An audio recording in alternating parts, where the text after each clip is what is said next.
Good morning, Facebook, YouTube, Twitter, and Google+. This is Rich again, back for your first video blog of the day for Tuesday, August 2nd, 2016, around 7:04 in the morning in Billerica, Massachusetts. It's raining out right now, just a quick downpour. Supposed to be clearing up later on today. We do need the rain, but it doesn't look like anything significant, even though they say everything helps a little bit, but this ain't helping that much. Some news to report. Boston Red Sox beat the Seattle Mariners by a score of 2-1. Another come from behind win by the Red Sox. Home run by Mookie Betts, his 22nd of the year. The Lowell Spinners split a doubleheader with the Tri-City Valley Cats last night. And it's Happy Paratroopers Day in Russia. And singer actress Beyonce is going to launch her own cable network. That's going to be pretty interesting. I wonder what she's going to call it. And tonight is Happy National Night Out. So many communities across the United States are going to have some great things for National Night Out. Hopefully it's good weather in New England for those festivities to happen. And that's about it on the news. My first video blog subject today is the start of the top 100 greatest Major League Baseball players of all time. These are position players. After I'm through with this video blog, I'll do the top 100 greatest Major League Baseball pitchers of all time. Today, I'm going to start out from number 100 through number 91. And this is a very, very impressive list. Some big names were left out for one reason or another because, I always say, it's the best of the best of the best of the best. And here they are, number 100 on this list of the greatest Major League Baseball players of all time. Charlie Gunnaridge, who played his entire 19-year career with the Detroit Tigers, second baseman. He was a six-time All-Star, won the 1937 American League Most Valuable Player, had over 2,800 hits. He was probably the best second baseman of his generation. And when he retired, he went into the Baseball Hall of Fame. Number 99 on this list of the greatest Major League Baseball players of all time, Dale Murphy, outfielder who played the majority of his career with the Atlanta Braves. He won back-to-back National League Most Valuable Players in 1982, 1983. He played in 740 straight games. He was a great home run hitter, RBIs.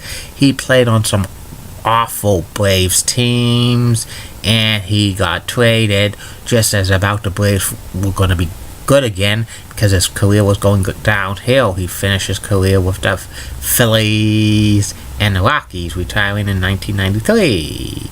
He's a Mormon, and a few years ago he did a 2-year Mormon study in Belmont, Massachusetts. Number 98 on this list of the greatest Major League Baseball players of all time, Bernie Williams, who played his entire career with the New York Yankees, outfielder. He won a batting crown in 1998. He's probably one of the best postseason players of all time. He hit over 20 home runs in postseason play, but he did not get considered for the Hall of Fame that much. Number 97 on this list of the greatest Major League Baseball players of all time, Davey Concepcion, shortstop, who played for the Cincinnati Reds, a very great defensive shortstop, winning many Gold Gloves. He was good at the bat, but he wasn't like a power hitter, but he got the job done. He was kind of considered the 1970s version of Ozzie Smith. He was the captain of the Reds. He retired in 1988, his number 13s hanging from the rafters at the Great American Ballpark in Cincinnati. He didn't get too much consideration for the Hall of Fame, which was probably a shame because he should be a Hall of Famer because he was such a great defensive shortstop of his generation. Number 96 on this list of the greatest Major League Baseball players of all time, Todd Helton, first baseman who played his entire career with the Colorado Rockies. He led the National League in batting a couple of times, also a great power hitter, and he only played in one World Series. He finished with a career average of like .319. Don't know if he'll get any Hall of Fame consideration because he played his majority of his career, all of his career, half his games at Coors Field. Number 95 on this list of the greatest Major League Baseball players of all time, Tim Raines, outfielder who played with the Expos and the White Sox and the Yankees, among others. He led the National League in stolen bases many times. He led the NL in hitting in 1986, kind of the National League's version of Rickey Henderson. Back in the 80s, he had 800 career steals, and his career was kind of a little bit rocked because of that cocaine scandal in the 1980s. He retired in 2002. He got to play with his son, Tim Raines Jr., with the Orioles, and Tim Raines should be a Hall of Famer. Number 94 on this list of the greatest Major League Baseball players of all time, Curt Flood. Curt Flood played for the St. Louis Cardinals for the majority of his career. He was a great fielder, good hitter, and he could run a lot. He's famous for refusing to go to the Philadelphia Phillies in a trade in 1969, and he battled Major League Baseball, which eventually it led to free agency for the players in the mid-70s. He ended his career with the Washington Senators, but he was a shell of his former self. He was kind of basically blackballed from Major League Baseball because of suing them, and he basically, was an outcast for the rest of his life from Major League Baseball. Passed away of cancer in 1997. Number 93 on this list of the greatest Major League Baseball players of all time, Bill Dickey. Bill Dickey was a catcher for the New York Yankees in the 1930s and early 40s. He was a great catcher. He made a lot of All-Star teams, and he retired as a Yankee. His number 8's co-retired with Yogi Berra. Number 92 on this list of the greatest Major League Baseball players of all time, Bobby Doerr. Bobby Doerr played his entire career with the Boston Red Sox. He was a great hitter, great second baseman. He had a great friendship with Ted Williams and Johnny Pesky and Dom DiMaggio. He's the oldest living Hall of Famer at 98.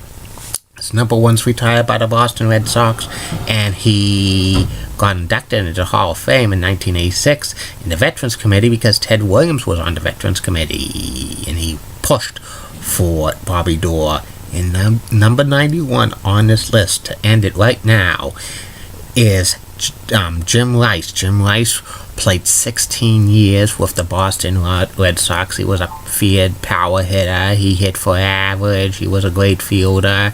1978 most valuable player for the American League. He led the American League in home runs a couple of times. 11 times he hit 20 more home runs. He kind of had a tailspin at the end of his career, and it took him 15 times to get into the Baseball Hall of Fame, which he's now in. And number 14's hanging from the rafters at Fenway Park on the Petske pole. And that's about it on that. Tomorrow will be from numbers 90 through 81. 2 more video blogs coming today. First video blog will be about the series that was on the WWE 24/7 and Classics On Demand service called Legends of Wrestling. And third and final video blog of tonight's personality profile. Tonight's personality profile is about Washington Capitals captain Alex Ovechkin. Keep calm, everybody. I'm a Julie Button guy. Molly Rosenblatt of WCCOX and has nice legs. Elizabeth Hetzel, so stunning. She's the best. Amy Squeezy is so awesome. She's awesome. Amy. Linda Church is such a cougar and she's got nice legs. Barbara Gibbs of ABC 11 has the sweet southern accent. And in the words of Sean Lucia, get out. See you later. Facebook, YouTube, Twitter, and Google.